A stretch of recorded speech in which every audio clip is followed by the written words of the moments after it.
Hey everybody, welcome to our July 26th issue of Wall Street Winners, now in our 26th year of providing superb investment insights.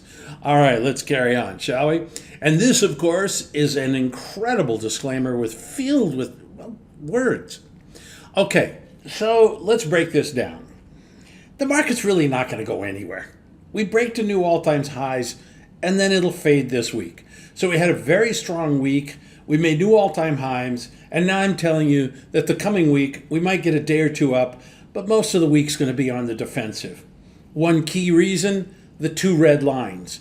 The red lines show that we made a new all-time high on the S&P, but the bottom red line shows that the RSI, which is a measurement of momentum, is weakening. And when you have a weakening bull market, you have retracements. So don't get excited. This market will continue to grind higher, and I'll show you why in a minute.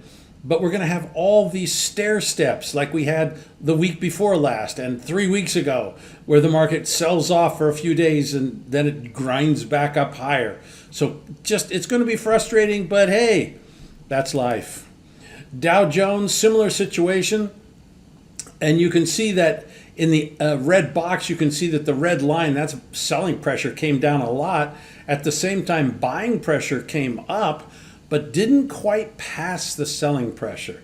Also, notice the green line on the chart, make a new all-time high, but the green line doesn't. Another momentum divergence. Oh, well, what about the NASDAQ?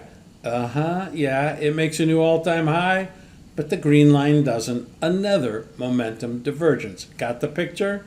Look for a little setback sometime this week. Our seasonality remains neutral. We're in a long-term neutral period, and so we won't be able to turn bullish until September at the earliest, and maybe later.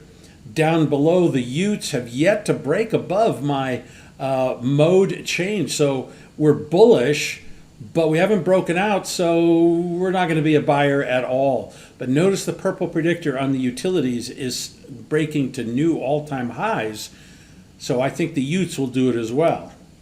Now, I think we're starting to get to the point where we can make a significant decision here. I've told you all year long that we're going to look at the red and the purple lines, that kind of light purple line. And in the beginning part of the year, they're exactly the same, and then they separate a little bit here, but they still keep going in the same direction.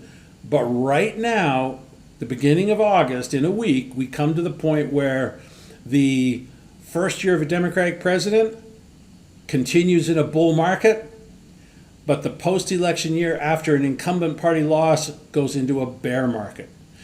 Now, I think the odds are that we're going to stay with the purple line. This is now what I expect to happen. Price action has broken to new highs. That happens over here on the purple line. It does not happen on the red line. So that's a strong indication that the purple line is correct. Second indication, it's been a grinding bull market, whereas the red line is not a grinding bull market. So I think that this bodes well for the rest of the year. Pretty strong price action, particularly once we get to November. We get a big sharp move up there.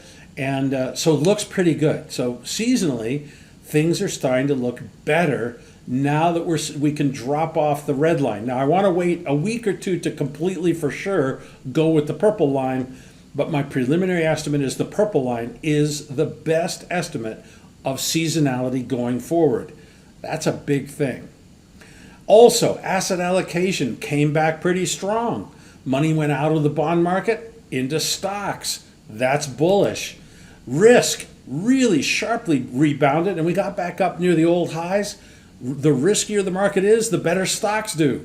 When people are afraid of risk, they go buy bonds. They go buy utility stocks, but they're not doing either of those things. Global shares remain on their heels. Yield curve continually moving lower. Now, we're not at a crisis point, but this move down is not good for the stock market. Now, it's not bad yet, but let's put it this way. It's one of the things that's holding the stock market back. If we were still up at 150 or 170, and we were moving up, I'd be far more bullish on the stock market than I am right now. But this moving down is slowly putting a pressure. It's like a beach ball, and you've pushed it underwater. It's slowly, okay. Bonds came down hard late in the week. You can see the purple predictor is not making new highs. So I think that the bull move here in bonds is over. I'm not saying that we're going to have a big increase in interest rates, but I think that we're going to probably chop sideways here in the bond market for a little while. And then I think we're going to probably head back south on bonds, which means higher yields. Our indicators the same as last week. Let's keep moving. Dollar continues to grind higher, mainly on the back of strength against the euro. Not the yen, but the euro. Fully paid up members, I'll show you what I'm talking about later. Now, if the dollar's up, then gold should be down, and I'll be darned it is. Now, coming up in a week or so, I have a very special presentation on the gold market. So watch your emails when I put it out, because I'm going to call for a big move in gold. Now, I'm not going to tell you if I'm bullish or bearish right now, so you'll have to come to the event. It's going to be a big one. It's going to be a very dramatic call. But hey, if you've been listening to me, I make a lot of dramatic calls. Our indicators, slightly bearish. We got two that are going down, but the top one's not going down a lot. This one just barely turned down. This one, is it really going up? I mean, it's almost like three neutral indicators. Crude oil, big rebound after the collapse-o-rama, but we're not going to make new highs for a while. The market's now digesting the fact that we're going to see this probably stagnate in the middle 70 area for probably the next month. So we're going to see higher prices in the fall, but here in the summer months, I think it's too late for summer driving season to put a bid into the oil price. So look for stagnant prices over the near term. Wow, we almost broke to new lows here. So Bitcoin came down, bounced off of the previous low, and then rebounded pretty nicely. But the fact of the matter is the price action is all bearish here. And I think we're going to break to new lows.